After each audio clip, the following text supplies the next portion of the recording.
Hello and welcome back to 10 with Zen. My name's Helen Woodward and I'm an advisor at Zen Educate. Today my guest is Juliette Alban-Metcalfe, CEO of the Real World Group. Welcome to 10 with Zen, Juliette. Thank you, Helen. Juliette, you're a chartered occupational psychologist and you have an MSc in positive organisation development from Case Western University, and you're also undertaking a doctorate at the moment on leading remote teams, and you're currently on the editorial committee of the International Congress on Leadership, Management and Governance. So we're really interested to talk with you today. And in particular, it would be good to start with, why does engaging leadership matter? What does the research actually tell us? Engaging leadership is a model of leadership that has been developed over the last 20 years. Things like the importance of empathy, the importance of concern for individuals, the importance of consulting with people, developing them, distributing power, those kinds of things. The reason why it matters today, matters more than it ever did before, arguably, is because the pressure on people and organisations is increasing, rapidly.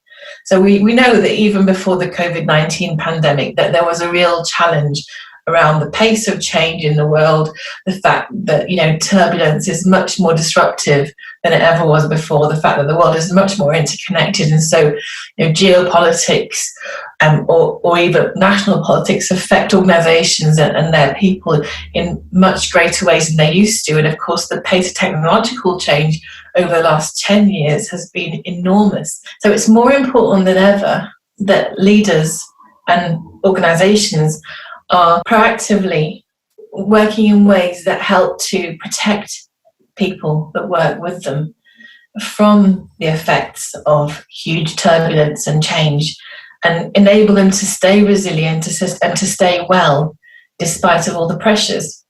So, for example, we know that one of the major sort of negative factors that comes out of unplanned change or, turbulence and uncertainty, of course, is stress and anxiety among people.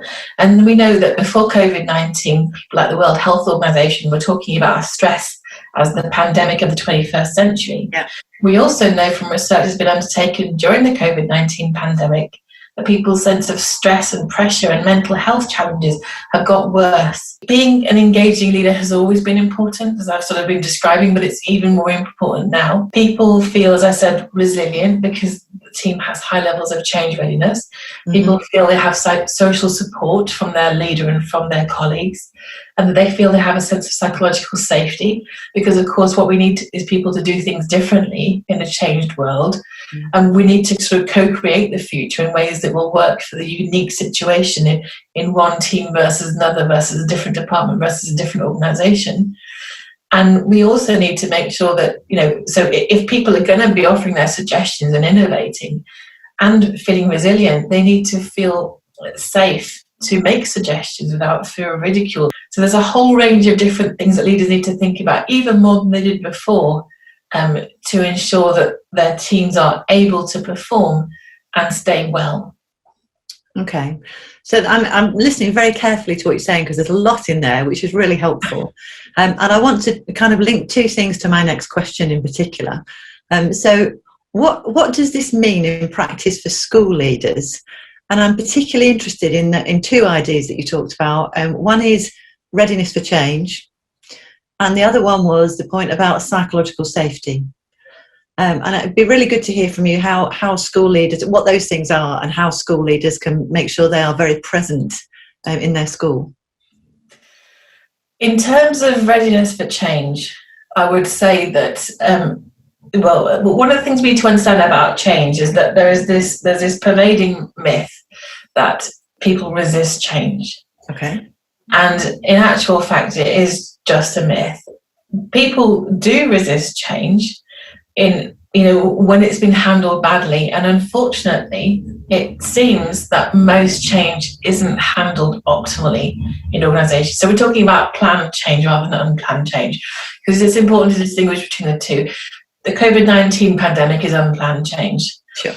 First of all, it's about making sure that the change is run as effectively as possible, and it's things like keeping people informed, So at the moment, there's likely to still be a huge amount of uncertainty in schools about what next. What's important is that the leaders in the school, the more senior they are open as much as they can be about what they know and what they don't know. Okay.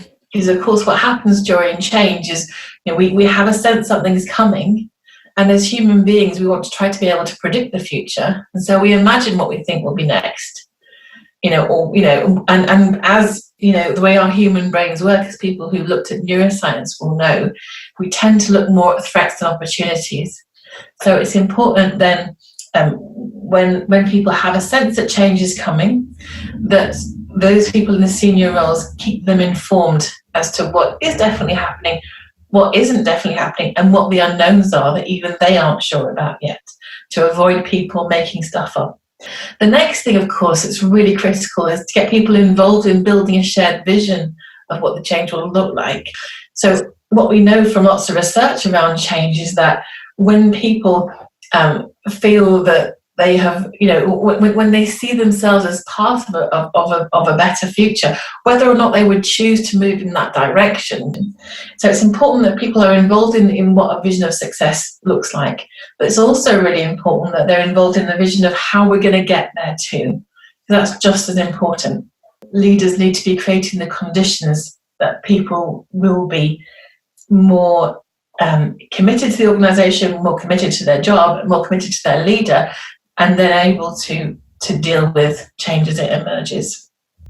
Okay, that's really helpful, and I'm very interested in the ideas of how uncertainty, it does unsettle us, and how actually that can raise our anxiety, but actually being able to feel we're contributing to what the future might look like can bring that sense of efficacy and agency, actually.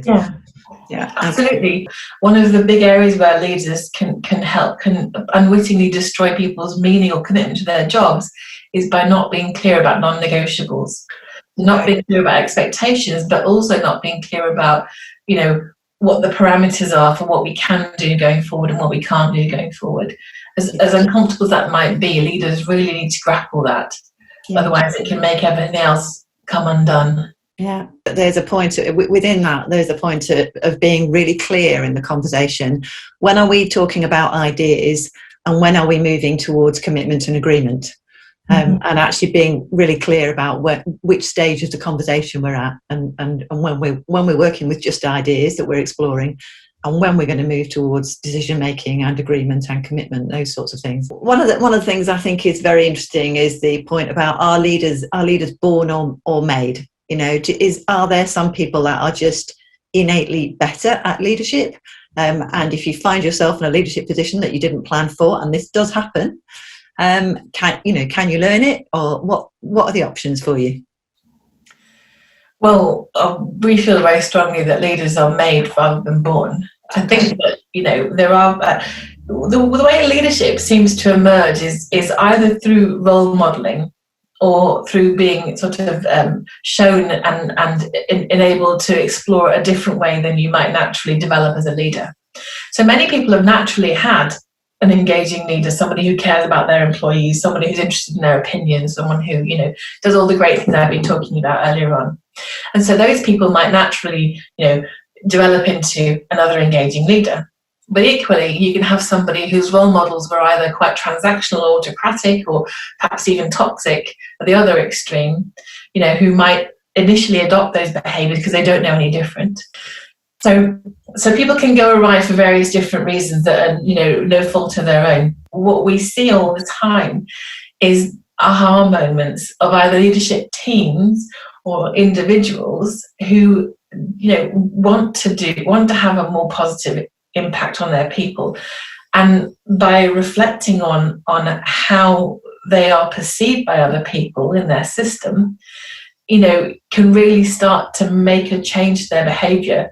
What we know is either at a cultural level, if you do a leadership culture survey, or at an individual level, if you sort of look at 360 data from time 1 to time 2, you do see a shift in perceptions quite significantly over time, which suggests that leadership can change, and therefore leaders are not stuck with how they are. Okay, so there is hope for all of us, importantly. Absolutely, yeah. There definitely is. Yeah, people who want to be a better leader absolutely can be. If people just gather feedback, if they just sort of have the opportunity to, perhaps with the support of a coach in one way or another, to actually ask other people, how do you perceive my leadership? What impact does it have on you? What could I do differently? Yeah. Just those simple conversations can make a huge difference to a leader's effectiveness. Yeah, and that's the nub of it, isn't it? Really, it's how does my behaviour as a leader impact on the people around me? That's the kind of really crucial question, which all of us need to have really good feedback on. By which I mean specific feedback on, so that we can understand where we're doing well and actually where we need to give more time and attention to develop. Okay. Yeah, absolutely. For our listeners, there are more articles on the Real World Group website, and we always write a blog post following a podcast, so we will make sure that we link some of that work to make it really easy for you to find.